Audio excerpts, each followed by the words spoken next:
You know that moment. Someone looks at you and asks, "Hey, are you okay?" And before you've even thought about it, the words are already out. It's fine, except it's not fine. It's never fine. And somehow, everyone in the room already knows that. Here's what's strange though. This isn't some rare little quirk a few people have. It might be one of the most common phrases in the entire English language, and almost nobody stops to ask what's actually happening underneath it. Because "it's fine" isn't really a statement about how someone feels. It's a decision, a fast, quiet, split-second decision to protect everyone in the room, including themselves, from something they've already decided isn't safe to say out loud. When once you see it, you can't unsee it.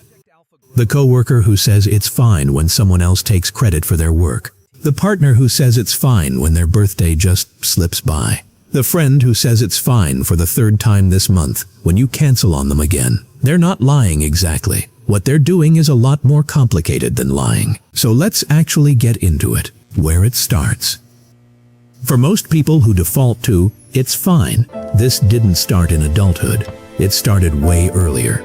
Usually in a home where showing emotion came with a cost. Maybe it was a house where one parent's mood set the temperature for everyone else, and complaining risked tipping things over. Maybe "don't make a big deal out of it" got said so often it basically became the family motto. Or maybe there just wasn't room. Not with siblings to manage, or bills piling up, or a parent already stretched way too thin. And kids in that kind of environment learn something fast. Needs have a cost. If saying how you feel gets you comfort, you learn to say it.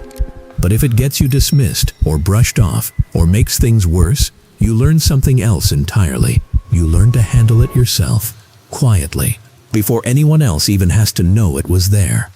Psychologists have a word for this: suppression. Actively hiding the outward signs of what you're feeling inside. And here's the part that really matters. Suppression isn't the same as not feeling something. The feeling's still there. It just gets rerouted, hidden, filed away instead of spoken.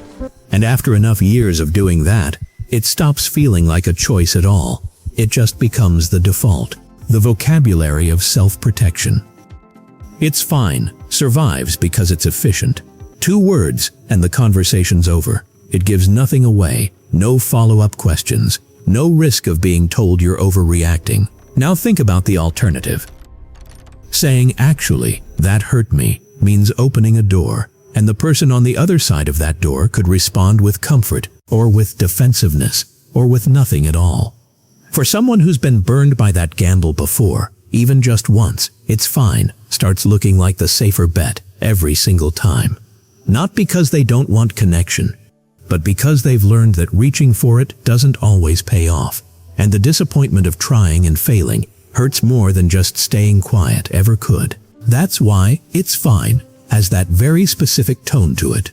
Flat, quick, a little too composed. That's not an accident. That's a signal sent on purpose, almost like an inside joke with yourself. I need you to stop asking, but I also need you to know I'm not okay, without me having to say it. It's a strange kind of honesty hiding inside a dismissal, the fawn response. There's a concept in trauma psychology that explains a lot of this. It's called the fawn response. Most people know fight, flight, and freeze. Fawning is the 4th one, and almost nobody talks about it. It's appeasing, accommodating, smoothing things over to stay safe, especially in relationships where conflict once felt dangerous or unpredictable. "It's fine" is fawning's signature line. It de-escalates. It keeps the peace. It makes sure nobody's upset, except the one person quietly swallowing the discomfort. Oh, people who grew up needing to read a room fast, to sense tension before it exploded. They get really good at this. Good enough that most people around them never even realize a cost was being paid. And here's the paradox. The people best at making everyone else comfortable are often the ones who feel the least entitled to their own comfort. They've spent so long managing everyone else's emotional temperature that tending to their own starts to feel almost indulgent, like something other people get to do, not them. Why it gets worse, not better. You'd think practice would make this easier. That saying "it's fine" enough times would eventually just make it true. It doesn't. If anything, the gap between what's said and what's actually felt gets wider over time.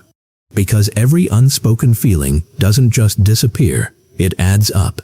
Long-term suppression is linked to higher stress, strained relationships, and, maybe the saddest part, a shrinking sense of being truly known by the people closest to you. And that's the quiet tragedy in all this. People who say it's fine constantly aren't protecting their relationships, they're slowly starving them. Because real closeness requires being seen, and it's fine is built specifically to prevent that. There's a resentment cost too, one that builds almost invisibly. Every swallowed feeling gets logged somewhere, and eventually it comes out.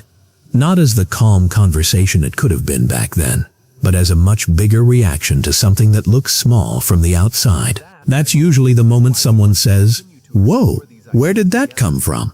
And the honest answer is, it came from 4 months of "it's fine," the gendered layer. It's worth naming one more thing here. This shows up in everyone, but it gets shaped differently depending on how someone was raised to see their own emotions. A lot of women describe being taught, from childhood, to prioritize being agreeable, to avoid being called difficult, to manage the emotional weather of a room before their own needs even register. A lot of men describe being taught something just as early, that naming hurt or disappointment reads as weakness. So anger becomes the one emotion that's allowed through. Everything else gets folded into a flat, "it's fine," different roads, same destination. What's actually being said, and here's the part that changes how you hear this phrase forever. "It's fine" is almost never really about what it's technically responding to. It's rarely actually about the forgotten birthday, or the interrupted sentence, or the canceled plans. It's about whether this person, right now, believes it's safe enough to be honest with you. Which means the real question was never, "Is it fine?" The real question, hidden right underneath, is closer to, "Do I trust you enough to tell you it's not?" And for a lot of people, the answer to that question has been, "Not yet," for so long. They've forgotten it's even a question they're allowed to ask. This isn't dishonesty. It's a very old form of self-protection, still running long after the danger that built it is gone. The people who say it's fine the most are often the ones who, deep down, kind of want someone not to believe them. To gently push past the two words and just ask, "No, really, how are you?"